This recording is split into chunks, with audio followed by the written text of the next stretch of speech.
Masih membahas mengenai teks cerita pendek. Kali ini kita akan membahas terkait dengan unsur kebahasaan teks cerita pendek. Unsur kebahasaan teks cerita pendek terbagi menjadi 3 macam. Yang pertama, menggunakan kalimat deskriptif. 2, menggunakan kata atau kalimat ekspresif. Dan ketiga adalah menggunakan majas. Baik, sekarang kita coba akan bahas satu persatu terkait dengan kebahasaan teks cerita pendek. Kebahasaan yang pertama adalah menggunakan kalimat deskriptif. Apa itu kalimat deskriptif? Artinya adalah kalimat yang menggambarkan suatu objek, hal, orang, atau peristiwa sehingga pembaca merasakan apa yang digambarkan di dalam cerita tersebut. Dan kalimat deskriptif ini digunakan untuk penggambaran latar dan penggambaran tokoh. Perhatikan contoh berikut ini, terdapat kalimat deskriptif. Wajahnya yang kecil terlihat lebih segar dan merona saat ia mengambil air wudhu. Nah, kalimat tersebut merupakan kalimat deskriptif.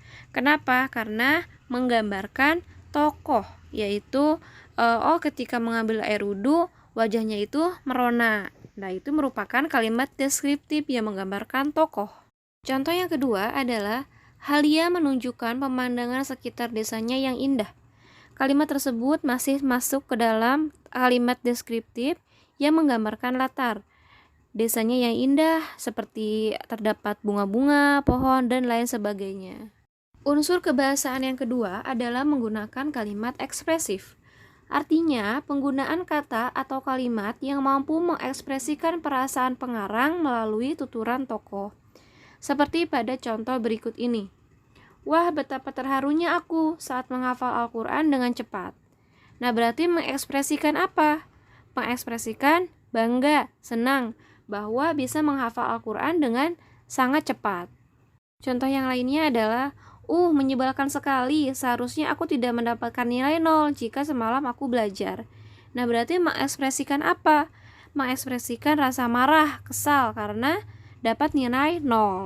Kebahasaan yang ketiga adalah menggunakan majas, di mana majas merupakan pemanfaatan kata atau kalimat untuk memperoleh efek tertentu.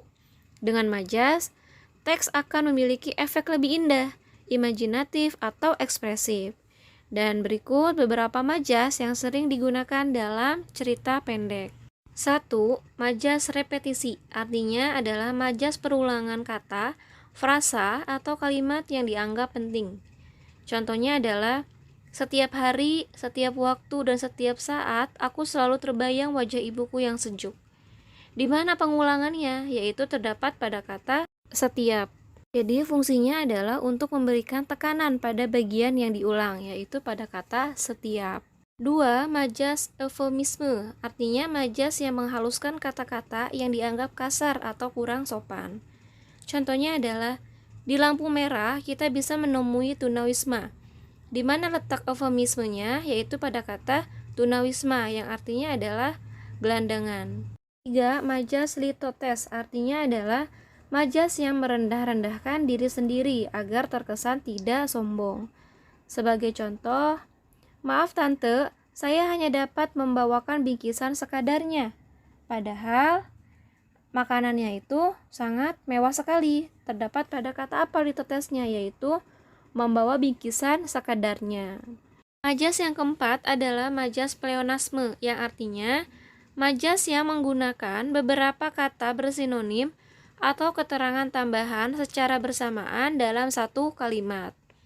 Sebagai contoh, barisan tentara musuh mundur ke belakang mengaku kalah dalam peperangan. Di mana letak pleonasmenya?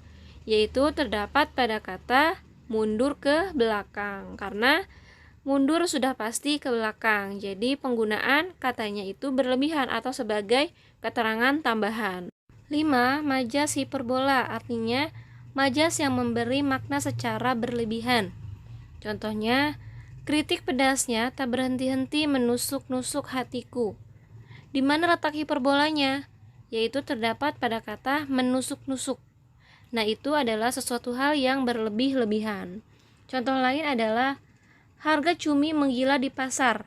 Nah, di mana letak hiperbolanya? yaitu terdapat pada kata menggila. Maksudnya adalah penulis berniat untuk menyatakan harga cumi itu sangat mahal sekali. 6. Majas simile. Artinya adalah majas yang membandingkan sesuatu hal dengan hal yang lain dengan menggunakan kata penghubung. Contoh, sejak kau berdiam diri di rumah terus, kulitmu menjadi sangat putih seperti dilumuri susu. Nah, terdapat pada kata apa? Majas similenya, yaitu terdapat pada kata seperti, yaitu menggunakan kata penghubung. Nah, di sana ciri dari penggunaan majas simile.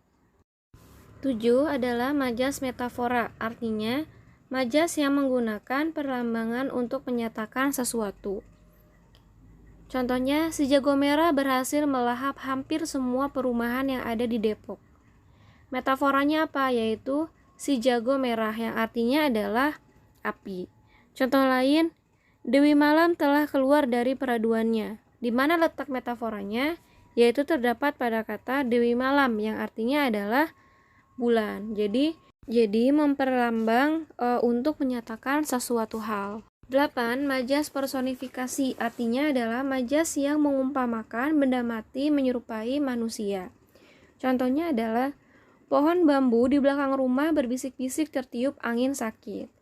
Nah, di mana personifikasinya? Yaitu pada kata berbisik-bisik. Karena benda mati menyerupai manusia.